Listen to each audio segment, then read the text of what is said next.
In the heart of the Silent Valley, a place surrounded by tall mountains and dense forests, there lived a man who people believed could do extraordinary things. His name was Chimbu. At first glance, he looked like any other man. He wore simple clothes, had kind eyes, and often smiled. But there was something about him that made people feel both amazed and uneasy. The Silent Valley was not always silent. Many years ago, it was a lively place filled with the laughter of children, the chatter of villagers, and the songs of birds. But then came the great drought. For 3 long years, not a single drop of rain fell. The rivers dried up, the fields turned to dust, and the people grew desperate. They prayed, they sang, they danced for rain, but the skies remained cruelly clear.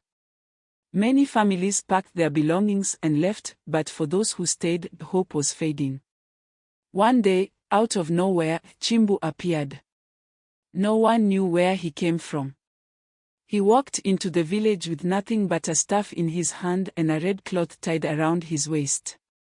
The villagers watched as he approached the center of the village. He looked up at the sky, then at the people, and said in a calm voice, "I can bring the rain." The villagers, tired and hungry, were skeptical. Many of them thought he was just another wanderer with false promises. But some saw something in his eyes, a spark, a confidence that was hard to ignore. An elder named Mama Binta stepped forward and asked, "How can we trust you?" Chimbu smiled and said, "You don't have to trust me. Just give me one chance. Tomorrow at sunrise, gather at the big baobab tree, and you will see." The next morning, as the sun painted the sky orange, the entire village gathered around the baobab tree. Chimbu was already there, sitting cross-legged, with his eyes closed. He stood up slowly and raised his hands to the sky. He began to chant words no one understood. The villagers watched in silence, their hearts pounding. The wind started to pick up, swirling dust around them. Then, out of nowhere, a dark cloud appeared in the sky. It grew larger and darker until the first drop of rain fell. Then another. And another. Within moments, it was pouring. The villagers laughed, cried, and danced in the rain. They lifted Chimbu onto their shoulders, calling him a savior. From that day on, Chimbu became a hero in the Silent Valley. But as time passed, people began to notice something strange. Chimbu's miracles didn't stop with the rain. A woman who had been barren for years suddenly gave birth after visiting him. A blind man claimed he could see again. Crops that had withered sprang back to life. People whispered that Chimbu had been sent by the spirits to save them. But with every miracle came a rule. Chimbu's first rule was simple: never question me. At first, the villagers thought nothing of it. Why would they question someone who had done so much for them? But then the rules began to multiply. Never leave the valley without my permission. Wear this red bead around your neck at all times. Gather at the big baobab tree every full moon. Some villagers found the rules odd, but they followed them anyway. After all, Chimbu had brought them back from the brink of ruin. As the months turned into years, Chimbu's influence grew. His followers were loyal to the point of obsession. They spoke of him as if he were a god. But not everyone was convinced.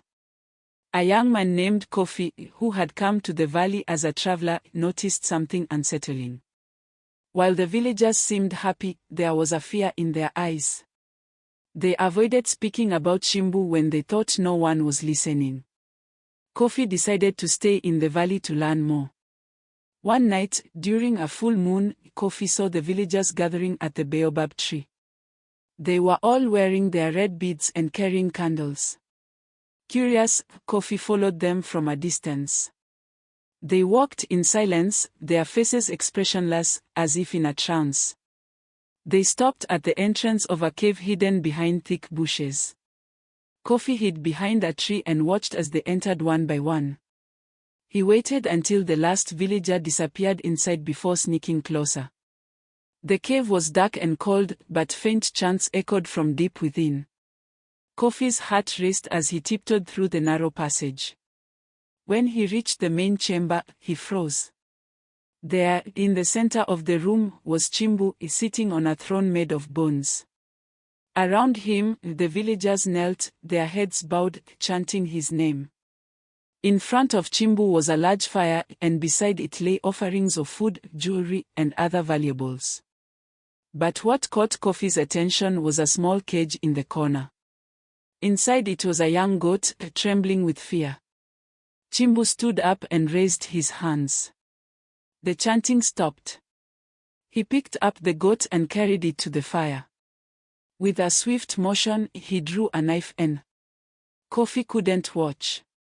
He turned away, his stomach churning. He realized then that Chimbu's power didn't come from the spirits.